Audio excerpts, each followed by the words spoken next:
Vitamin K is usually associated with coagulation. That's why it's K, coagulation, from German. But according to the modern research, it has much more functions in our body.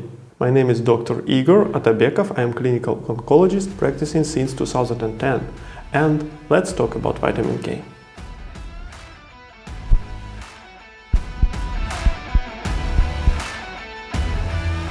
Vitamin K is not a single compound. This is the group of many substances. We know vitamin K1 or phyloquinone, that is of plant origin. We also know vitamin K2 or menoquinone. This is of bacterial origin. And we also know K3 and K4 that are synthetic. K1, it's used for photosynthesis by algae, by different green plants, and you can get it from food, eating cruciferous, eating, for example, broccoli, kale, cabbage, spinach, parsley, lettuce. Also, you can consume different vegetable oils like soy oil, like rapeseed, olive oil. Olive oil is the most preferable. By the way, if you are heating up the oil, it won't be much degraded, only maybe 15% will be lost, but it's very sensitive to the light. If you keep it in the transparent container for 2 days, you will lose 50% of vitamin K content. That's why always keep it in the dark area or in the dark glass to protect it from destruction. Vitamin K2 is produced by anaerobic bacteria in our guts, or when you ferment different vegetables, for example. There are many substances that are all in the group of vitamin K2. These are MK4 to MK13. What is this 4 and 13? That is, the difference is the number of special 5 carbon perennial units. 4 carbon perennial units is MK4, 13 is 13. So you can understand there is 4, 5, 6, 7 and up to 13. By the way, MK4 is not produced by bacteria, it's produced from vitamin K1 in humans and animals, or it can be consumed with food. Good source of vitamin K2 are dairy products. Especially it can be fermented products like cheese or cottage cheese, and sour cream, or also fermented vegetables, like, for example, fermented cabbage, broccoli. And by the way, from here you get both K1 and K2.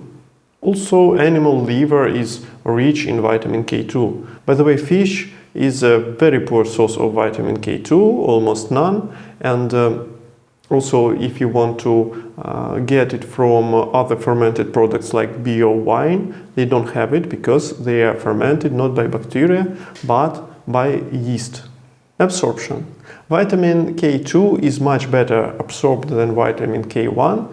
They are all dependent on bile salts because they are fat-soluble vitamins. And the absorption may be even complete when the product also, when you consume it with some fat.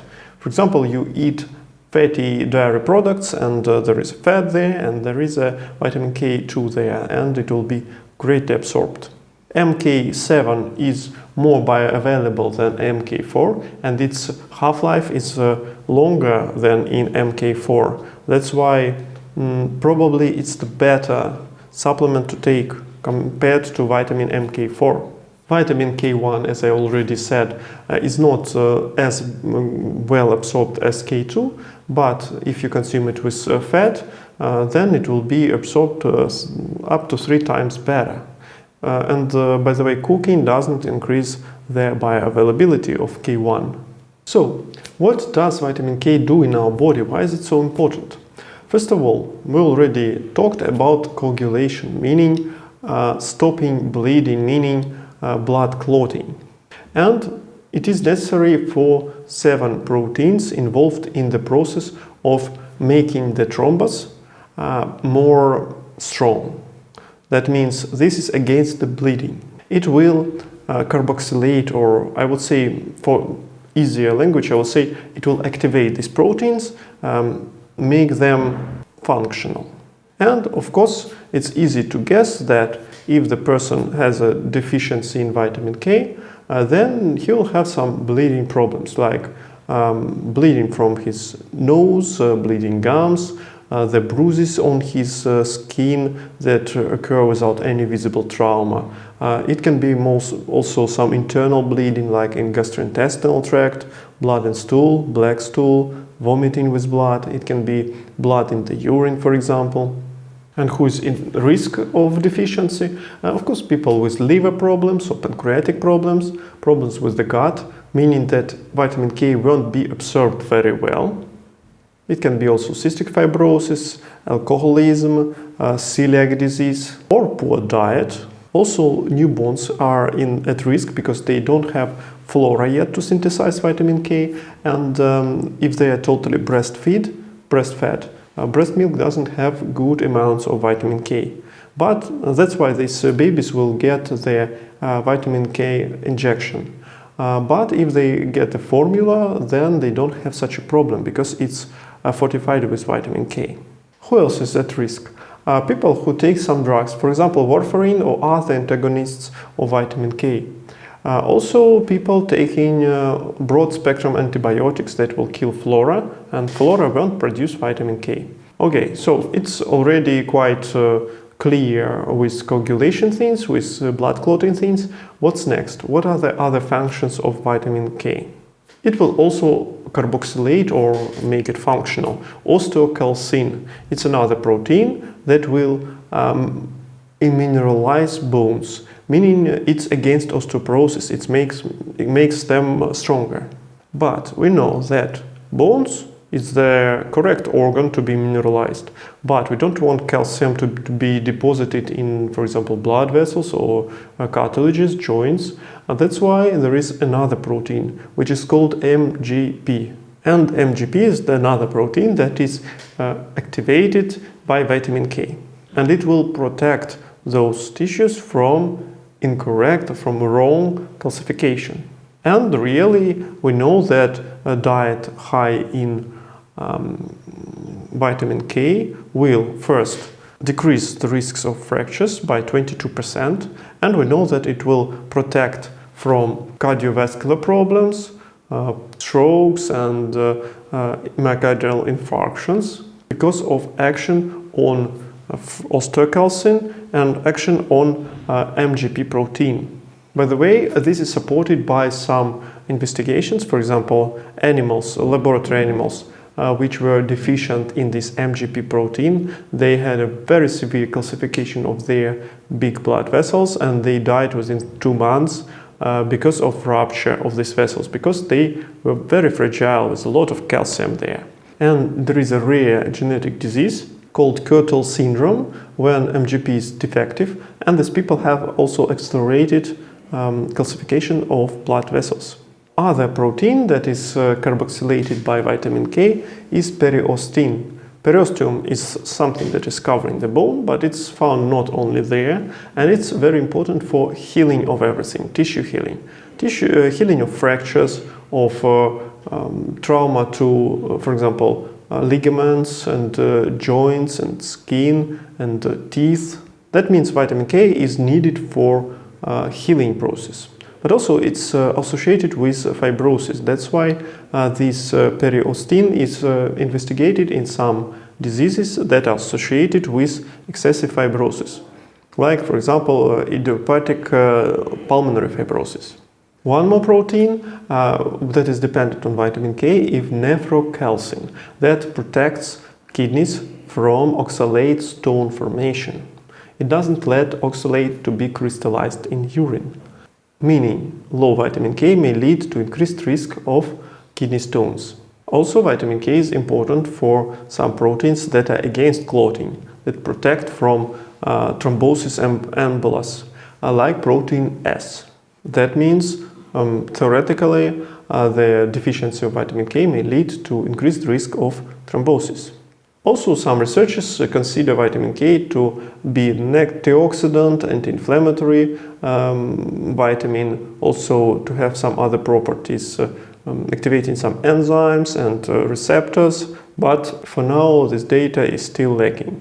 By the way, somebody asked me, doctor, how is it possible that our gut bacteria produce vitamin K and we absorbed it, and that's why there is no deficiency, but the bacteria is living in the colon and nothing is absorbed in colon? That's true, that's correct, but there is also some bacteria living in small intestine, also in ileus, the terminal ileus. That's why and by the way, bile salts are absorbed there, and bile salts are needed for absorption of vitamin K. That's why vitamin K may be absorbed there. Next, diagnosis of deficiency. It is extremely difficult to determine the levels of vitamin K in human liquids. That's why this test is not really available and not really reliable. That's why we can do some indirect tests. For example, we can check for coagulation, and for example, we can check for international normalized ratio, for PT, PTT, but these tests, they will of course be abnormal when there is a deficiency of vitamin K. But if there is mild deficiency, they may be normal. And some diseases, like for example liver problems, they may also cause this test to be abnormal with normal levels of vitamin K. That is the negative side of this testing. What else? I told you already about osteocalcin that will be carboxylated by vitamin K, activated. And we can measure the levels of uncarboxylated osteocalcin. That will show us that, okay, there is maybe not enough vitamin K to carboxylate it. Is another not very specific test, but still. And by the way, low levels of uncarboxylated osteocalcin are associated with higher risks of fractures and with osteoporosis, meaning vitamin K is really needed for the bone health. Also, we can measure urinary menadione. When do we give supplements? First of all, newborn babies. Second, overdose of warfarin and other antagonists, bleeding, and intoxication with the anti-rodent different poisons, because they also contain antagonists of vitamin K. Again, there are many clinical investigations, many studies on people, several meta-analyses showing that vitamin K is really associated with the bone health. High intake decreases the risk of osteoporosis and fractures, increase mineralization. Also, supplements K2 are better than K1, and probably MK7 is better than MK4. The effect of supplementation was higher in postmenopausal women, and especially those who are receiving, for example, steroid hormones that will exaggerate the osteoporosis. To see the real effect of supplementation, you need to wait for at least 3 years, because the effect is not fast enough. That means vitamin K must always be in your diet, and it will be just protecting your bones always. And it's not just something that, oh, I won't eat normal food and I will just take supplements sometimes. It's not like that. Also, diet high in vitamin K is associated with lower risks of different cardiovascular problems, because it protects from calcification of the vessels, and also it slightly decreases the risk of diabetes type 2. Now, the last one is adverse reactions. I can always read the comments that vitamin K is very dangerous because it will lead to thrombosis. Now the year is 2023, and I have never seen even one report where vitamin K led to thrombosis. And even we know that vitamin K is needed for some anti-thrombosis proteins in our body. That's why it's just a vitamin that will give our body the needed things for normal equilibrium in our clotting, anti-clotting system, and the body will control everything itself. We're not affecting anything directly. Maximum, there can be some mild gastrointestinal complaints or some rash, and mostly this vitamin is very well tolerable. I mean, when you're taking the supplements. Also, some forms that are for intravenous injections, they may cause some more serious allergic reactions and even hemolytic anemia when the erythrocytes will rupture. But it's already about synthetic forms. Dear friends, this is all about vitamin K.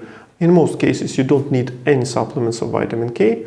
By the way, if you're taking vitamin D, especially high doses, maybe you will need some vitamin K also, because it will protect the tissues that should not be calcified from this calcification. And if you have some risk factors, for example, problems with vitamin K absorption, you may also need supplements, or osteoporosis. Always talk to your doctor about all these issues, if you need it or not. But most people are okay just with healthy diet. My name is Dr. Igor. Wish you good health. God bless you. Bye-bye.